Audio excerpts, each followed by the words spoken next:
ಅವರಿಗೆ ಕೇಳಲು ಬಯಸ್ತೀನಿ. ಸನ್ಮಾನ್ಯ ಸಭಾಧ್ಯಕ್ಷರ ಉತ್ತರವನ್ನು ಒದಗಿಸಲಾಗಿದೆ. ಮಾನ್ಯ ಅಧ್ಯಕ್ಷರೇ ಉತ್ತರವನ್ನು ಒದಗಿಸಿದ್ದಾರೆ. ಹೊಸ ತಾಲೂಕಿಗೆ ಇವತ್ತು ನಮ್ಮ CDPO ಆಫೀಸ್ ಮಹಿಳಾ ಮತ್ತು ಮಕ್ಕಳ ಕಲ್ಯಾಣ ಕಚೇರಿಯನ್ನು ಕೇಂದ್ರ ಸರ್ಕಾರಕ್ಕೆ ಪ್ರಸ್ತಾವನೆ ಕಳಿಸಿದ್ದಾರೆ. ಅದು ಏನೋ ಸರಿ ಅಧ್ಯಕ್ಷರೇ, ಆದರೆ ನಮ್ಮಲ್ಲಿ ಅಂಗನವಾಡಿ ಕಟ್ಟಡ ಈಗ 100 ಕಟ್ಟಡ ಇಲ್ಲ, ಸುಮಾರು 100 ಅಂಗನವಾಡಿಗಳಿಗೆ ಮಕ್ಕಳು ಅಲ್ಲಿ ದೇವಸ್ಥಾನದಲ್ಲೋ ಕಟ್ಟೆ ಮೇಲೋ ಅಲ್ಲಿ ಕೂತ್ಕೊಂಡು ಓದೋ ಪರಿಸ್ಥಿತಿ ಬಂದಿದೆ. ಚಿಕ್ಕ ಚಿಕ್ಕ ಮಕ್ಕಳು ಇರ್ತಾವೆ, ಅಲ್ಲಿ ಪರಿಸರ ಸರಿ ಇರಲ್ಲ.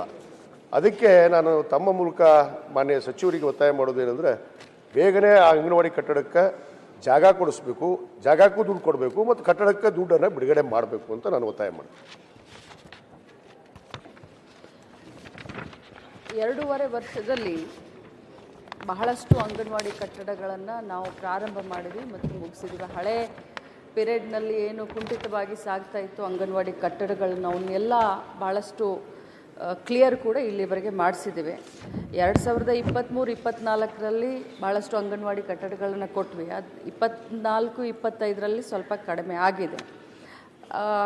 ಅವರು ಹೇಳಿದ ಹಾಗೆ ನಿವೇಶನ 100 ಅಂಗನವಾಡಿ ಕೇಂದ್ರಗಳು ಬಾಡಿಗೆ ಕಟ್ಟಡದಲ್ಲಿ ನಡೀತಾ ಇದ್ದಾವೆ ಮತ್ತು ಸ್ವಂತ ನಿವೇಶನಕ್ಕೆ ಹಣನೂ ಕೊಡಬೇಕು ಮತ್ತು ಕಟ್ಟಡ ಕಟ್ಟಲಿಕ್ಕೆ ಹಣನೂ ಬಿಡುಗಡೆ ಮಾಡಬೇಕು ಅಂತ ಹೇಳ್ತಾರೆ.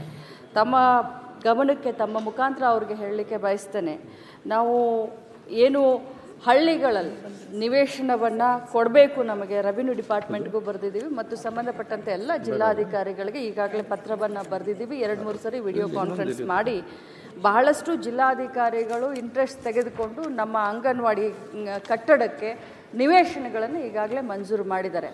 ಹಳ್ಳಿಗಳಲ್ಲಿ ನಾವು ನಿವೇಶನಕ್ಕೆ ದುಡ್ಡನ್ನು ಕೊಡಲಿಕ್ಕೆ ಆಗೋದಿಲ್ಲ, ಮಾನ್ಯ ಸದಸ್ಯರ ಗಮನಕ್ಕೆ ತರಲಿಕ್ಕೆ ಬಯಸ್ತೇನೆ.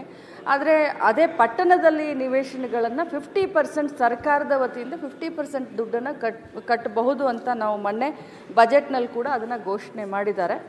ಏನು ತಾವು ಹೇಳಿದ್ರಿ ನನ್ನ ಗಮನಕ್ಕೆ ಖಂಡಿತವಾಗ್ಲೂ ಇದೆ. ಮಂದಿರದಲ್ಲಿ ಆಗಿರ್ಬೋದು ಅಥವಾ ಕಟ್ಟೆಗಳ ಮೇಲೆ ಆಗಿರ್ಬೋದು, ನಮ್ಮ ರಾಜ್ಯದಲ್ಲಿ ಸುಮಾರು 69,000ಕ್ಕಿಂತ ಜಾಸ್ತಿ ಅಂಗನವಾಡಿಗಳು ನಡೆಯುವಂಥ ಹಂತದಲ್ಲಿ ಒಂದು 8,000-10,000 ಈ ರೀತಿ ಹೆಚ್ಚು ಕಡಿಮೆ ಆಗಿದೆ. ಅದು ಕೂಡ ಬೇರೆ ಬೇರೆ ಯುವಕ ಸಂಘದ ಕಟ್ಟಡದಲ್ಲಿರ್ಬೋದು, ಸಮುದಾಯ ಭವನದಲ್ಲಿರ್ಬೋದು, ಶಾಲಾ ಕಟ್ಟಡಗಳಲ್ಲಿ ಕೂಡ ನಡೀತಾ ಇದ್ದಾವೆ. ಇನ್ನು 3,500 ಕಟ್ಟಡಗಳು ಬಾಡಿಗೆ ಕಟ್ಟಡದಲ್ಲಿದ್ದಾವೆ, 3,500 ಅಂಗನವಾಡಿಗಳು. ಅವನು ಕೂಡ ಆದಷ್ಟು ಬೇಗ ತಾವು ಹೇಳಿದ ಹಾಗೆ ನಿವೇಶನದ ಲಭ್ಯತೆಯನ್ನು ನೋಡಿಕೊಂಡು ಆದಷ್ಟು ಬೇಗ ಕಟ್ಟಡ ಕಟ್ಟಲಿಕ್ಕೆ ನಾನು ಹಣವನ್ನು ಬಿಡುಗಡೆ ಮಾಡ್ತೀನಿ. ಈಗ ಕೆಲವಷ್ಟು ಈಗಾಗಲೇ ನಾವು ಗ್ರಾಮೀಣ ಮಟ್ಟದಲ್ಲಿ ಕೆಲವಷ್ಟು ಜಾಗೆಯನ್ನು ಹುಡುಕಿ ನಾವು ಈಗಾಗಲೇ ಪ್ರಸ್ತಾವನೆ ಸಲ್ಲಿಸಿದ್ದೀವಿ. ತಮಗೂ ಕೂಡ ನಾನು ಪತ್ರ ಕೊಟ್ಟಿದ್ದೀನಿ.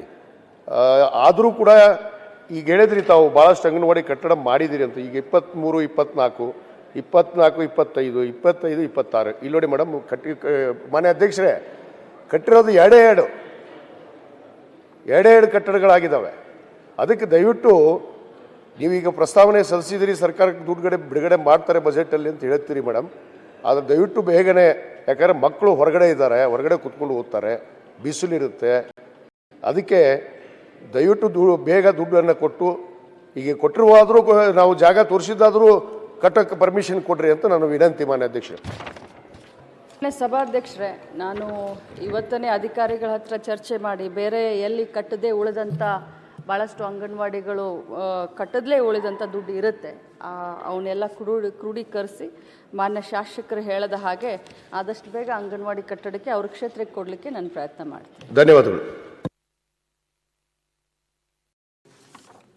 ಬಸವರಾಜ್ ಶಿವಣ್ಣವರ್. ಮಾನ್ಯ ಅಧ್ಯಕ್ಷರೇ,